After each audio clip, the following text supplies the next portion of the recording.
Students, आज हम पढ़ने जा रहे हैं हमारा एक नया चैप्टर जिसका नाम है chapter number 5 complex numbers and quadratic equations. Complex number ये आपने पहली बार नाम सुना है और अब तक हमने काफी सारे नंबर्स देखे। स्टैंडर्ड 8 से पढ़ते आ रहे हैं। 8 में हमने रेशनल नंबर देखा था, 10th में 9th में नंबर सिस्टम देखे थे, 10th में रियल नंबर्स देखे। अब हम देखने जा रहे हैं कॉम्प्लेक्स नंबर। ये कॉम्प्लेक्स नंबर हमारे लिए एक नया वर्ड है। ये कैसे आया ये थोड़ी जानने की हम कोशिश करते हैं। ओके, जनरली हम नेचुरल नंबर और इंटीजर को जानता है, होल नंबर को जानते हैं कि स्टार्टिंग में जब नंबरिंग स्टार्ट हुआ तब नेचुरल नंबर से स्टार्ट होता था। ओके, नेचुरल नंबर यानी 1 2 3 4 5 हम उसी को ही जानते थे, या फिर होल नंबर को। जहां से जीरो की फाइंड आउट हुई तो होल नंबर में 0 एंटर हुआ। अब क्या होता है जनरली अगर देखा जाए तो सोचो कि 2 + a = b होता है। मान लीजिए कि 2 + a = b आंसर आता है। पर अगर सोचा जाए a > b, अगर ये सोचा जाए कि a > b है तो क्या होगा? सोचो, अगर a की वैल्यू b से बड़ी है, ओके, तो यहां पर 2b और a को मैं इस तरफ ले जाऊं तो माइनस होगा, प्लस a इस तरफ जाएगा तो माइनस। अब बड़ी फिगर है b - a b है, a बड़ा है तो इसका मतलब क्या हुआ? आंसर क्या आएगा? प्लस आएगा? नहीं, आंसर नेगेटिव आएगा।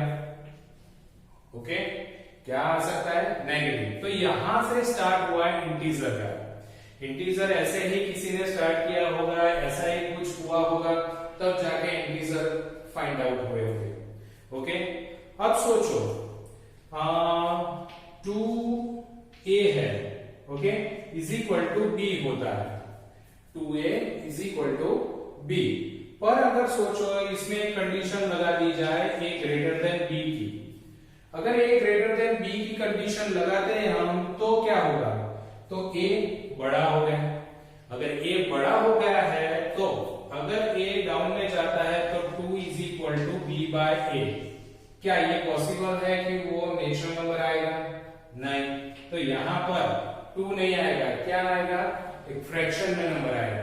और वहां से स्टार्ट हुआ। इसके बाद ये सोचने के बाद किसी के माइंड में, मैथमेटिशियन के माइंड में स्ट्राइक हुआ होगा ऐसे ही कि अगर a > है तो नीचे जाएगा, तो अगर कोई भी हो सकता है 1/3 या फिर 5/8। तो ये जो नंबर्स है वो नंबर्स कभी नेचुरल या होल नंबर नहीं होंगे।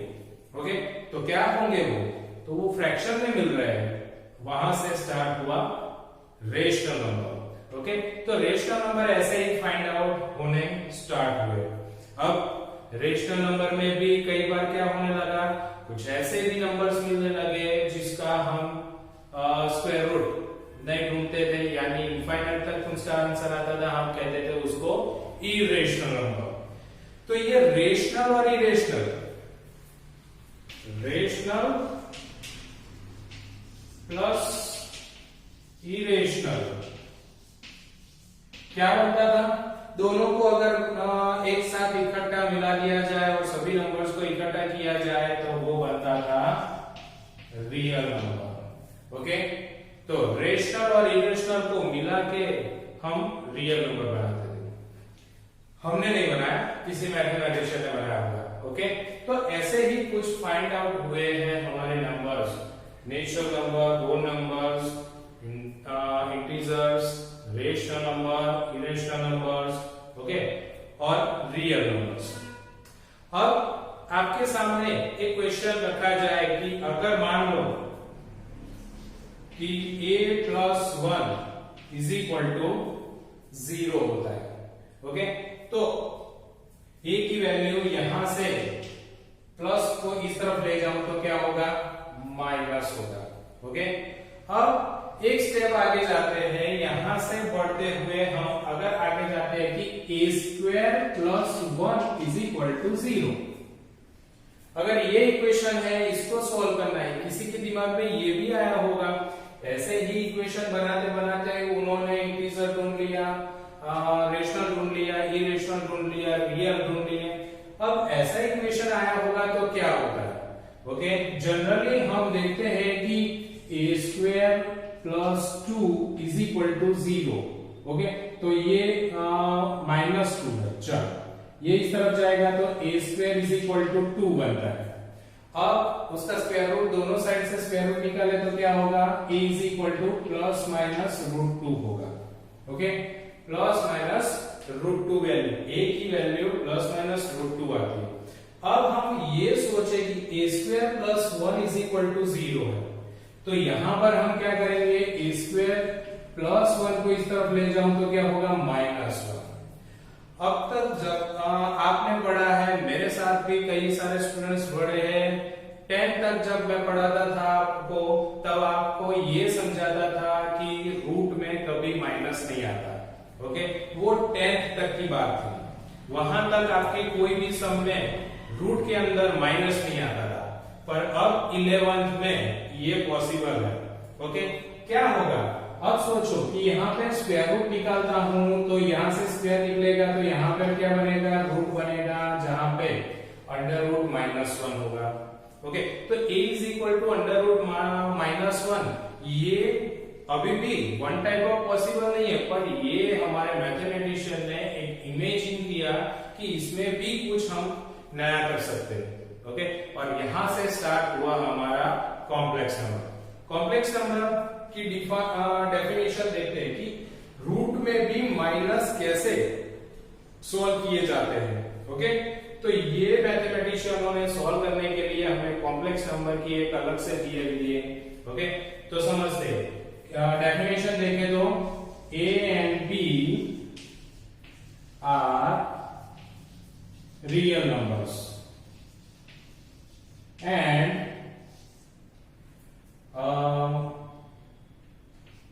it's a form of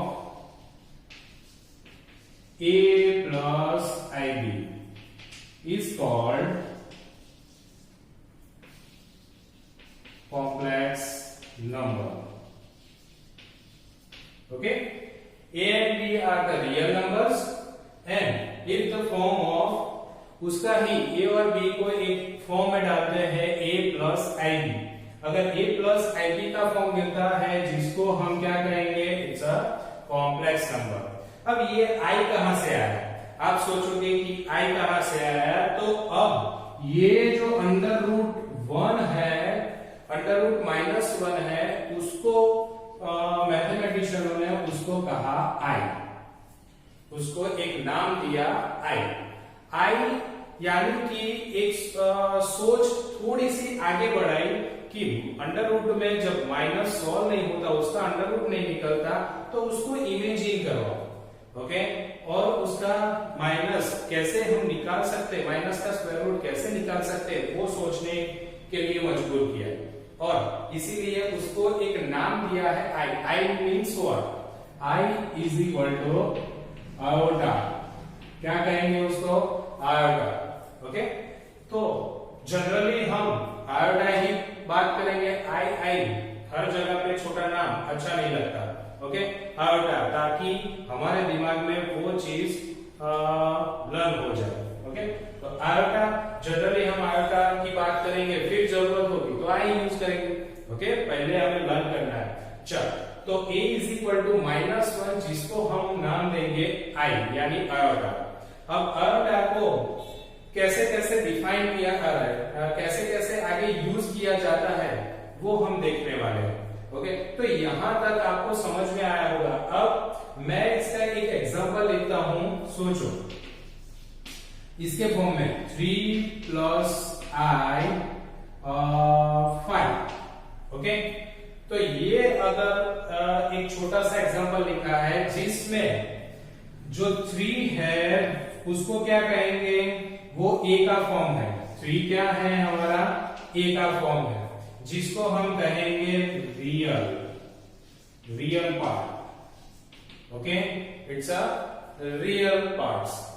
और जो 5 है जो आयोटा के साथ में है, ओके, जो b का फॉर्म है, क्या है, 5b का फॉर्म है, जिसको हम कहेंगे imaginary part.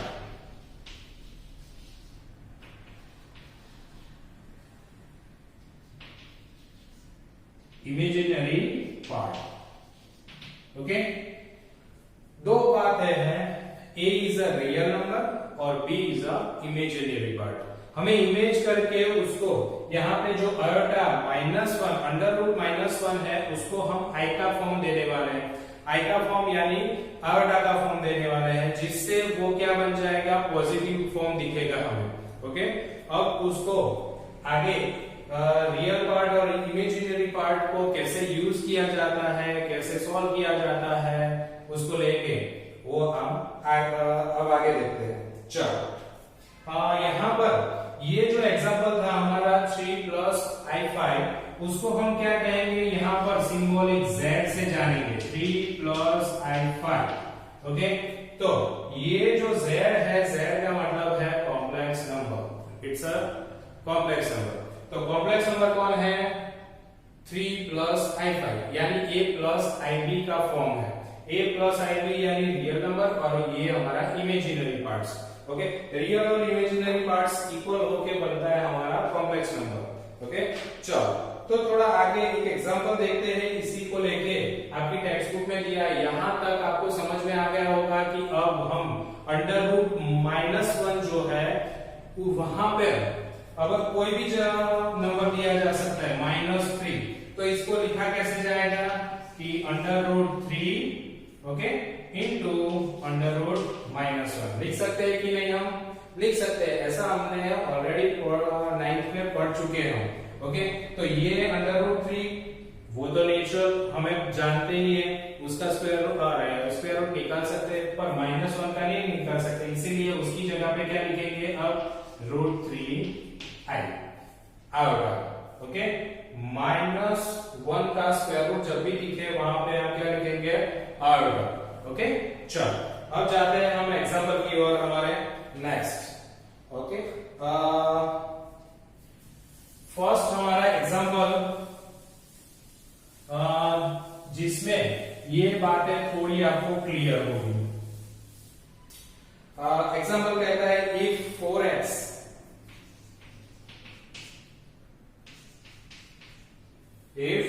4x plus iota 3x minus y is equal to 3 plus I minus 6. Okay, now where x and y real numbers, then find the value of x and y. Okay, यहां पर हमें x and y को find out करना है। यहां पर दो complex number दिए हैं, लेफ्ट हैंड साइड पे एक कॉम्प्लेक्स नंबर है और राइट हैंड साइड पे एक कॉम्प्लेक्स नंबर है। सपोज के z1 is equal to a plus ib, okay, and z2 is equal to c plus iota d. okay, इन दोनों को अगर कंपेयर किया जाए, z1 is equal to z2 किया जाए, तो इसका मतलब a plus iota b is equal to c plus iota d। तो अगर मैं कंपेयर करता हूं तो इसका मतलब a जैसा कौन होगा, c, और b जैसा कौन होगा, d। ओके, आयोटा तो अपनी जगह पे है, आयोटा यानी अंडर रूट -1। ओके, तो एज इट इज कंपेयर करते तो ऐसा ही कंपैरिजन यहां पर भी हम करेंगे। ओके, चलो तो फिर फर्स्ट डिजिट है उसका कंपैरिजन यहां से, तो 4x जो रियल नंबर है हमारा, रियल नंबर को रियल नंबर से कंपेयर करते हैं, तो 4x is equal to 3, और दूसरा 3x इमेजिनरी पार्ट्स, हमारा जो इमेजिनरी पार्ट्स है उसको कंपेयर करते हैं, जैसे हमने यहाँ पर किया a is equal to c and b is equal to d। Okay, चलो तो यहाँ पर 3x minus y is equal to -6, imaginary part को हमने कंपेयर किया। यहाँ पर x is equal to क्या होगा, 3/4, तो x की वैल्यू मिल गई हमें। यहाँ पर 3x और y इस तरफ, या फिर डायरेक्टली x की वैल्यू यहाँ पर रखते हैं 3, x की वैल्यू है 3/4, okay, minus y is equal to -6। चलो -6 को इस तरफ लाएंगे, यहाँ पर डिवीजन 9/4, -6 को इस तरफ लाओ तो +6, y और y इस तरफ माइनस है तो प्लस, ओके। एलसीएम लेंगे तो 9 प्लस यहाँ 4 से मल्टीप्लाई करेंगे तो 24 और डिवाइड बाय 4, यहाँ पर एडिशन करेंगे 24 plus 9, okay, then 33/4, then y की वैल्यू मिल गई 33/4, ओके। तो बहुत ही इजी हमारे यहाँ पर भी एग्जांपल, चैप्टर बहुत ही इजी है, एंजॉयबल है, ओके। तो इसको हमें लाइटली ही लेना है, बहुत टेंशन लेके नहीं, चैप्टर बहुत इजी है, यूट्यूब की वजह से हम सबको आ जाने वाला है, ओके। चलो अब थोड़ी बात आगे करते हैं यहां से कि जो कॉम्प्लेक्स नंबर है उस कॉम्प्लेक्स नंबर में अलजेब्रा का यूज भी आ रहा है। अब जैसे यहाँ कंपैरिजन किया हमने Z1 और Z2 का, ऐसे ही Z1 plus Z2, okay, addition भी करेंगे, सबट्रैक्शन भी करेंगे, बहुत इजी है।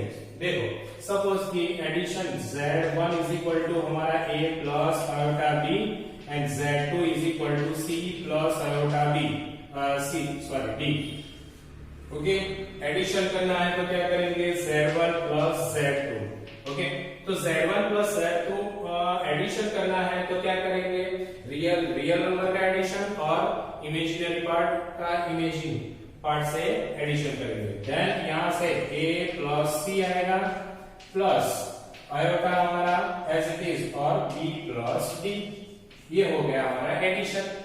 अगर मान लो Z1 माइनस Z2 है तो A minus Z1 minus Z2 है तो A minus C plus I, B minus D, okay. As it is multiplication है, डिवीजन है, ओके। देखते हैं Z1 इंटू Z2, तो मल्टीप्लीकेशन क्या होगा, AC प्लस आयोटा,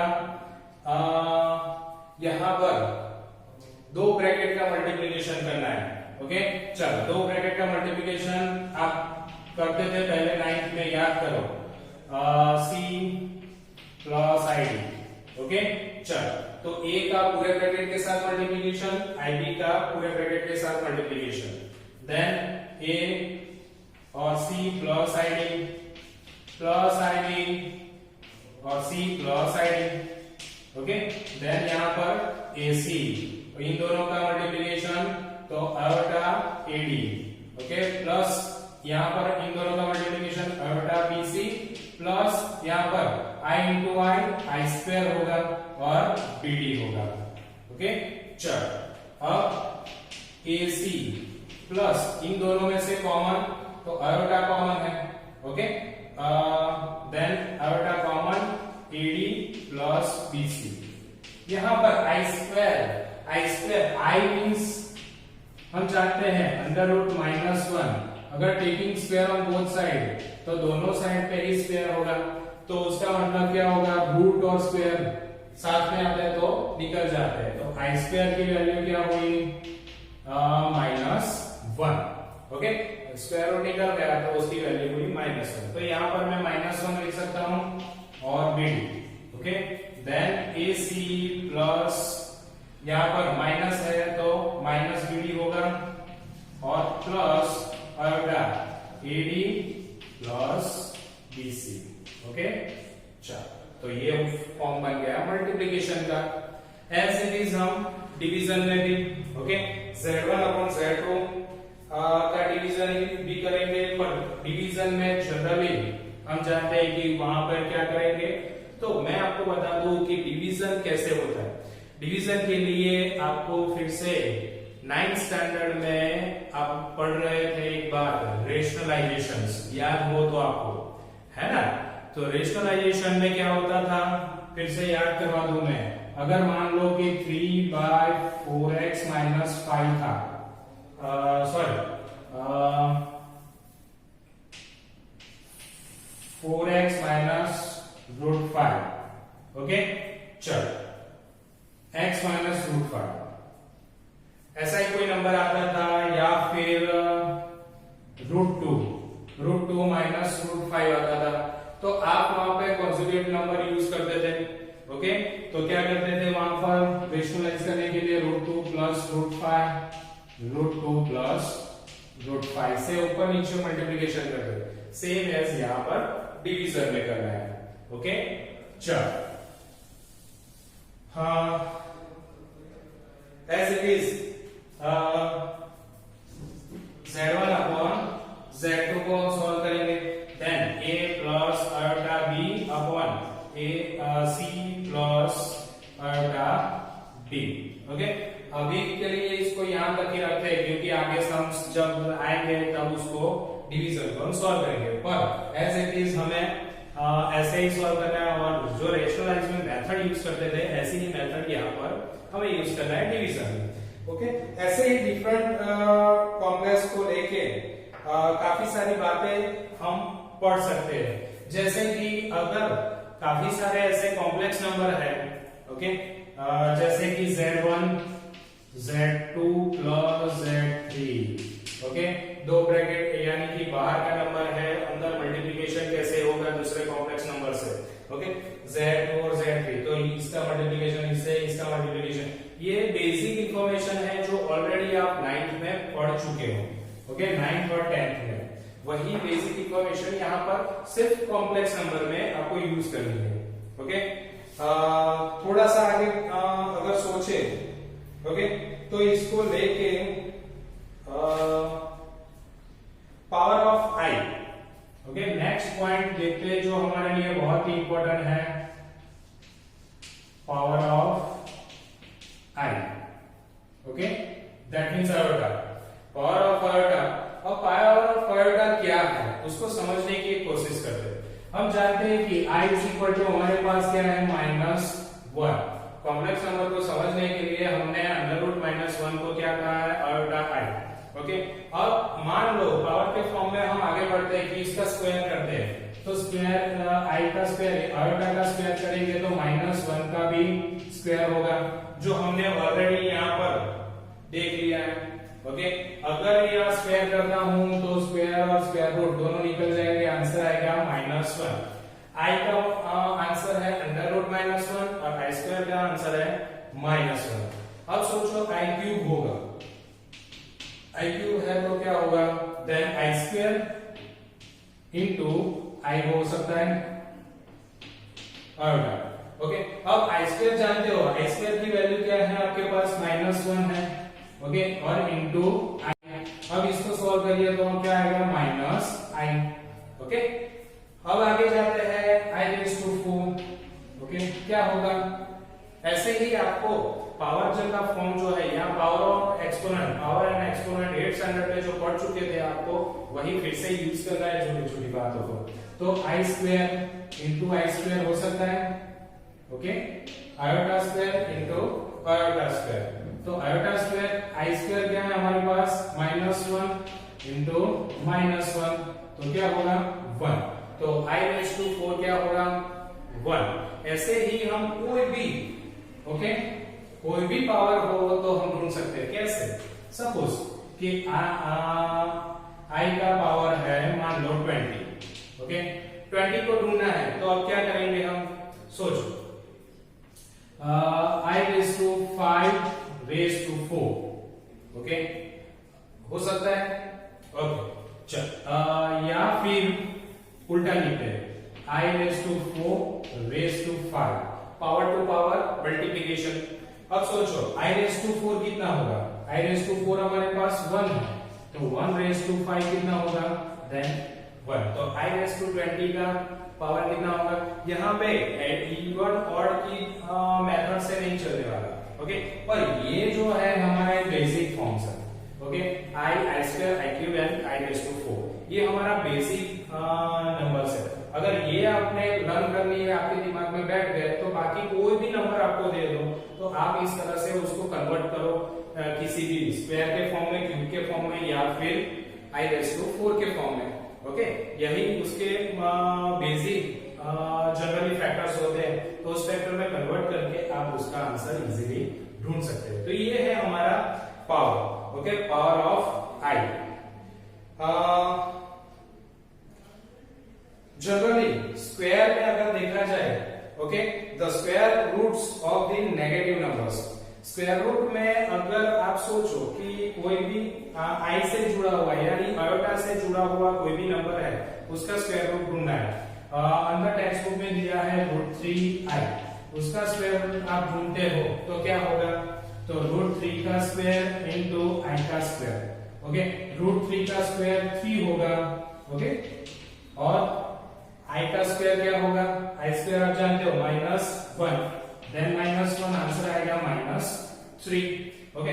अब सोचो कि -√3i है तो उसका आंसर क्या है, यहाँ पे +√3 आपने लिया है, यहाँ पर -√3 यहाँ पर लिया है, तो दोनों का स्क्वायर रूट तो अलग आना चाहिए, सेम आना चाहिए। देखते हैं, तो यहाँ पर -√3 का स्क्वायर इंटू आई का स्क्वायर, चलो -3 का स्क्वायर किसी भी नंबर का स्क्वायर करते हैं तो वो पॉजिटिव ही आने वाला है, तो इसका स्क्वायर करते हैं तो पॉजिटिव, और स्क्वायर का स्क्वायर रूट तो 3 और आई स्क्वायर -1, तो आंसर माइनस। यानी पॉजिटिव और नेगेटिव कोई भी नंबर हो, पॉजिटिव और नेगेटिव नंबर अगर स्क्वायर करते हैं तो दोनों का आंसर कैसा आएगा, सेम ही आएगा, ओके। चलो, तो ऐसी ही छोटी छोटी बातें और साथ में आइडेंटिटीज, इसी फॉर्म में हम आइडेंटिटी भी यूज कर सकते हैं, ओके। अगर मान लो z + z2 होल स्क्वायर, तो क्या लिखेंगे, z1 स्क्वायर + 2z1 z2 + z2 whole square, okay. as it is z1 - z2 whole square, तो z1 square minus 2z1 z2 + z2 square. अगर मान लो कि z1 - z2 और z1 + z2 है तो z1 स्क्वायर - z2 स्क्वायर, ओके। इसी से ही हम सॉल्व कर सकते हैं ऐसी आइडेंटिटी को लेके। अब उसके रिलेटेड कुछ एग्जांपल्स हैं, ओके, वो एग्जांपल्स हम कल पढ़ने वाले हैं, ओके। ये हमारा एक बेसिक इंफॉर्मेशन थी, ये बेसिक इंफॉर्मेशन जान लेनी बहुत जरूरी है। कॉम्प्लेक्स नंबर जब तक आप बेसिक इंफॉर्मेशन नहीं जानोगे तब तक आपके लिए शायद टफ हो, पर चैप्टर बहुत इजी है, ये बेसिक इंफॉर्मेशन भी बहुत इजी है, पर उसको एक बार आपको घर पे देख के लर्न करना पड़ेगा, थोड़ा सा दिमाग में बिठाना पड़ेगा, ओके। बहुत इजी है। चलो यहाँ तक फिनिश करते हैं। Thank you.